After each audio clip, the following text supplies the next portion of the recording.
Hi guys, welcome to Office Blokes React. I'm Office Bloke Dave. I'm Office Bloke Mike. I'm Office Bloke Dan. Together we are the Office Blokes. Yes. It is true. When good Samaritans save cops. Interesting. Kicked off not near my house not long ago. I was sat in a pub just around the corner, and across the street there was a policewoman with a rather intoxicated lad, and he looked like he was going to give a bit of trouble. Yeah. So I jumped on again and went, "Where are you going?" I went, "I'm just keeping him on my toes in case he gives it a bit of bother. I'm going to go and help." She went, "What's wrong with you? Just leave it." I went, "No, because he'd take her out." I said, Female police officer on her own. Yeah. I'm definitely going to help. Guy, yeah. Yeah. I like the ones where someone's running from the cops and someone just stands next to him and goes, I know, sticks the foot out. Just drop him and be like, yeah, hopefully there's some of those on this compilation. Yeah. Will I do it? When good Samaritans save cops. Let's go for it. Why are you getting out of the car, sir? This is 64-year-old David Kubek, who was just pulled over for speeding. After the officer approaches the car, Kubek is seen stepping out of the vehicle to get his license from the back seat. Gloves on. Hands proper suspect. They're proper suspect gloves as well. They've got like the black things on the palms. Yeah. Did you notice? Yeah. Cap pulled down, sunglasses on. You couldn't describe him really. No. You'd just be like, he's a white guy with his face partially covered. Yeah. 12 radio, this male just stepped out of the vehicle. Step over here now. Have a seat on the ground. The officer tries to get him to sit on the ground, to which he refuses and aggressively gets in the officer's face. Tasing. Have a seat. I'm not sitting. I'm not sitting! Back off. Yeah. Back up. I'm not sitting! Put your hands behind your back. I'm not... I will tase you, sir. After Kubek refused multiple orders, the police officer pushes Kubek against the car, which results in a physical struggle.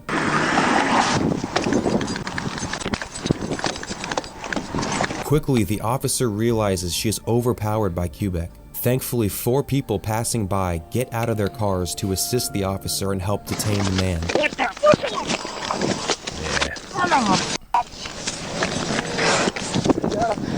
Radio, send me units.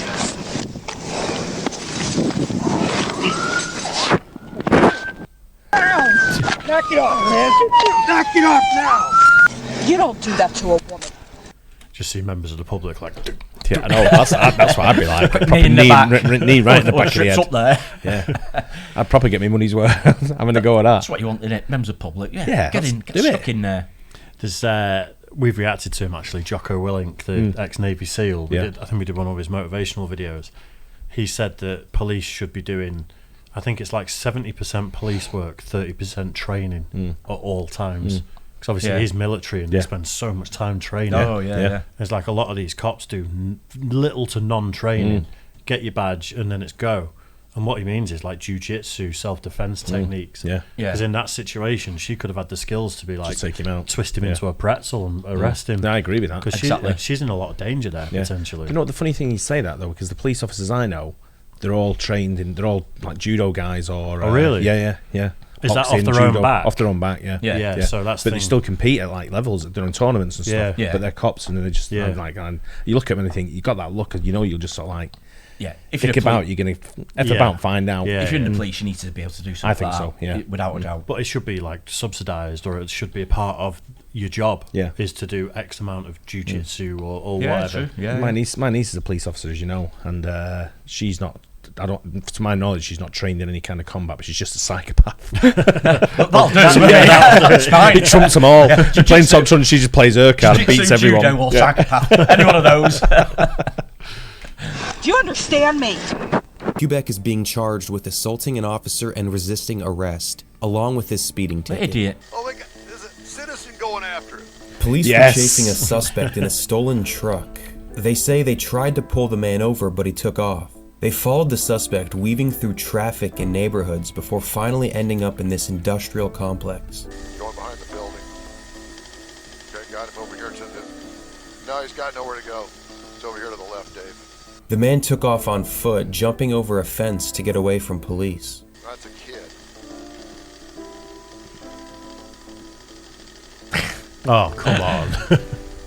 Thankfully, a man driving down the road saw the suspect and jumped out of his car and started chasing him down the side of the road. Looks like he dropped his wallet or something. Citizen going after him. He's going to rub him. Go on. Get it. Oh, After yes. catching Got up him. to the suspect, he gives him a big bear hug and restrains the man until police arrive. Wow. That was a citizen after it. Yeah, I The like it. suspect in this blue car. I sort of something a bit like that once, but it was just on the main road up there. There's a news agency there which used to go in. There's a lad in there, like a teenager, probably about 14, 15. He nicks a magazine off the top shelf. And the owner was saying, "Get anything." So I legged it after him running down the road. Took the magazine up and went home. You can go, mate, but we're sharing that magazine. No, just as if I catch him, I'm going to effing rag you. And he just threw it up in the air in the end. And I thought, so I had to walk back up the road with it in my hand like that. Yeah. I thought, we should not done Reading that. it. Yeah. Yeah, here's your Playboy, sir. Yeah, still got it. Pages stuck together. Was believed to be involved in a recent shooting. The suspect can be seen in an active pursuit trying to evade police, weaving in and out of traffic with multiple police vehicles following. While most people were trying to get out of the way of the pursuit, one vehicle decided to try and help the police trap the suspect. The two vehicles you see here are unmarked police cars. The person in this blue truck was not. You could see them aggressively cut off the suspect and help the police detain the driver. Nice.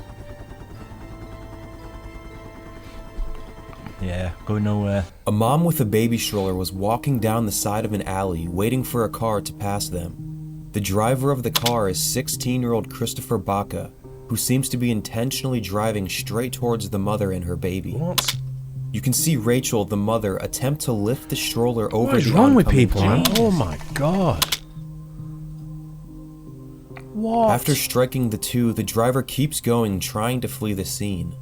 Just before the teen can get away, a Good Samaritan crashes his truck into the fleeing driver. The driver pleaded guilty to a hit and run and was only sentenced to 5 to 7 months in juvenile detention. The community was outraged at the decision, including Rachel. To me, it seems almost like a light sentence. You try to kill 2 people, and you get 5 months in a juvenile camp. However, Christopher Baca was shot and killed shortly after his sentence was over. Talk about communities doing a bit of their own work there. Yeah. Is it Karma or something we mentioned Do before? you know what it looks Yeah. like? He looks like a bellend anyway. Yeah. Doing that kind of stuff. So he's probably in the wrong circles, probably doing drugs and all kinds Yeah. of stuff. So he got his upcomings. That's unbelievable, that though. He literally could have killed 2 Yeah. people there. Yeah. You know, a child. Baby. I know. Yeah. What's wrong with people? Jesus.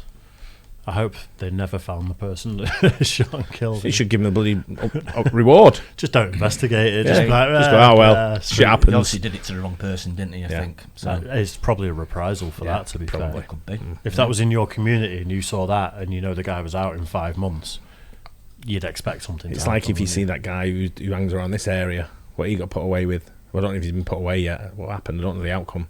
Which one? The one that ran the local bench thing. Oh, yeah. Yeah. Yeah, if you saw him in the street now, you'd give him a lug warmer, wouldn't you? I would.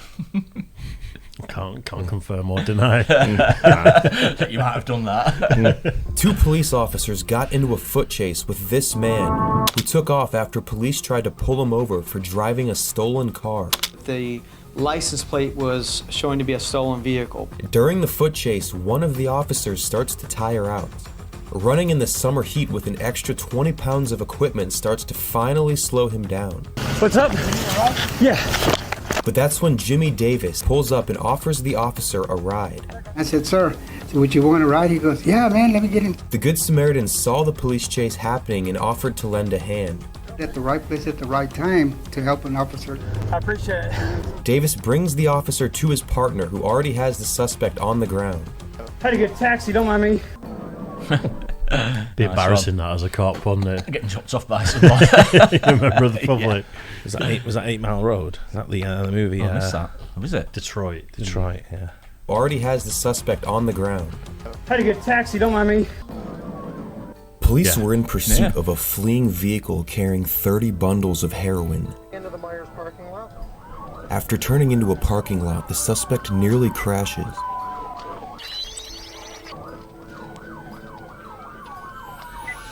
Just seconds later, the man driving this white van has a tough decision to make. Go on, He says, nail it. if my life has to be put on the line to save 5 people from getting killed, then my life could be gone.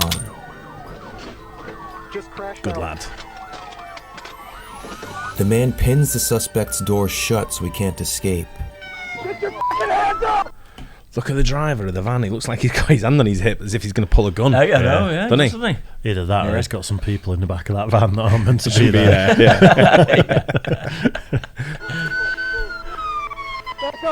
I think he's waiting to see if he can get his hands on the heroin in the boot, isn't he?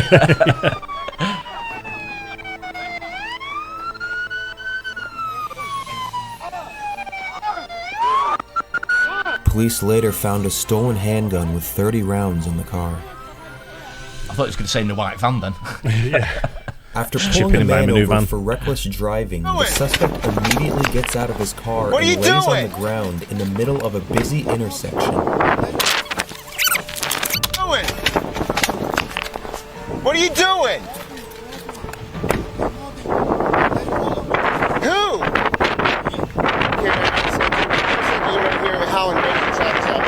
Come here. Come here. Come here. What are you doing? Come here. The man appears very frightened and skittish, which is most likely drug-related. What's going on? No. Calm down. What is it? What are you doing? You're crazy. You're going crazy here. The officer tries to calm the man down for his own safety. What is going on? Because you almost crashed into me. Hold on a second. Calm down. What's your name? Frampolina. I'll call my law. No. You gotta stay right here. Come back here a second. Come back here. What was his name? Frampolina or something. That was the number one name, in the 1970s in the USA for men. Remember that one, it might come up soon. Come back here, man. Come on. Put your hands behind your back. Put your hands behind your back. Put your hands behind your back, man. Put your hands behind your back. Stop. Once it becomes clear that the man is not in his right state of mind, the officer attempts to cuff him. The suspect begins resisting, which results in a struggle. The officer's body cam disconnects during the struggle, but thankfully another officer arrives on the scene. This man right here is an innocent bystander who later helps the officers restrain the man. Hey, get on the ground. Get on the ground. Put your hand behind your back. Put your hand behind your back. You can see some blood on his head after taking a punch from the suspect. Put your hand behind your back. Put your f***ing hand behind your back. They're gonna kill me. Nobody's gonna kill you. It ain't working, buddy. It ain't working. You okay, sir? You bleeding? I'm fine. Okay. Oh, I am. You're bleeding? You good? Yeah. Everybody okay? We're going to rescue. Hey! Relax. Relax. Well, nobody hit you in your face. Relax. The old guy just go bang, give him one back now, right? Give him a proper eye for an eye. Yeah, exactly. Yeah, why not? Just trip over him on your way. Boot him on, right? Just send his body come off a second. Go quick. I've got one on him. Come on. Sit up. Spaced out. Yeah, isn't he? Sit on your butt. You good, sir? Your officer was just talking to him. Yeah? He shoved your officer, tried to run away. Your officer grabbed his hand. Your officer... got turned off in the face. Yeah, he did nothing. I was sitting at the light. He was talking to him. The guy tried to run away. He grabbed his hand and swung at your officer. Interesting. Yeah, I like it when the public help out like that. It's good. It scores in your faith in humanity a bit, doesn't it? It's got to be on a case-by-case basis, though, hasn't it? Because there's certain situations where you're probably going to make it worse. Yeah, you got to be careful. You shouldn't be involved. Absolutely, especially if there's firearms involved or knives, things like that. Definitely. As an untrained member of the public, you could do more bad than good. But at the same time, I think you should. Like that first one with the female officer and the guy's trying to fight her. Like you've got to do something there. You've absolutely got to do something. Yeah, I would help in that situation where it's like I said, he was kicked off near me. I was ready to jump, but I think there was a few people. I was looking around. There was a few people hanging around. Yeah. Just monitoring what was going on. But it's there's a road I go down at night going home from work to my house, and it's a proper shady little area. And there's all these little scroty kids on like stolen motorbikes and scooters and all that kind of stuff fizzing around. And I'm thinking one day the helicopter's always above, sort of thing. Like 4 out of 5 days, you're driving past. And I always think this is one of the areas where I'm going to get stung. I've got to be careful. You know, you have your wits about it. And I'm thinking, if someone drives, it's the police chase, I'm not getting involved in that. No. Just leave that. Let them crack on with that. I'm not get damaging my car for someone, some scrote who's, you know. Yeah, which you probably get prosecuted for anyway. Over here, and you probably have to pay for the damage yourself as well. Probably. And all And probably pay him compensation. Yeah. Exactly. Yeah. But yeah, it gets stuck in, is what I say. I just like 9 times out of 10. Like I said at the beginning, just that little stick your foot out sometimes. Yeah, class them out. Yeah, they're brilliant. I've seen some of them. They're really good. It made me laugh. I remember it, the one at the Glasgow airport where the terrorist set himself on fire and piled into the thing, didn't he? Yeah. But then one of the guys, a baggage handler, went over and started giving him a good hiding while he was on fire. Battered him when he's on fire. The Billy Connolly thing about it, if anyone wants to watch, is absolutely. It's hilarious. It's class. It's typical Scotland, though, isn't it? It's typical Glasgow. It's the most Glaswegian thing that's ever happened. Yeah, but it's a true story as well. On fire. It was absolutely brilliant. Yeah, but there's that other video as well where it's if you go on Twitter, people are on Twitter. If you go on there, it's called "Thieves Getting Effed," right? Yeah. And it's absolutely class. It's people who are getting robbed by people, and they just pull out a gun or something like that. Yeah, you know what I mean? I've unfollowed it recently because I'm like my Twitter feed is it's mostly boobs, Elon Musk, and then people getting shot. And I'm like, there's going to be some wires getting crossed in my brain somewhere where it's like someone gets shot. Oh, hey, boobs. delete the Elon Musk bit. Keep the other stuff. That's all you need in life. I don't follow Elon Musk. Don't need anything else. He comes up on everyone's, doesn't he? Like I don't follow him. I don't know. All I follow is boobs and people getting shot. But there's a conflict of interest. There's no other account. Football. There, Dave. Yeah, football. Hope you guys enjoyed it. Don't forget to like and subscribe. We'll catch you on the next one. Cheers, guys.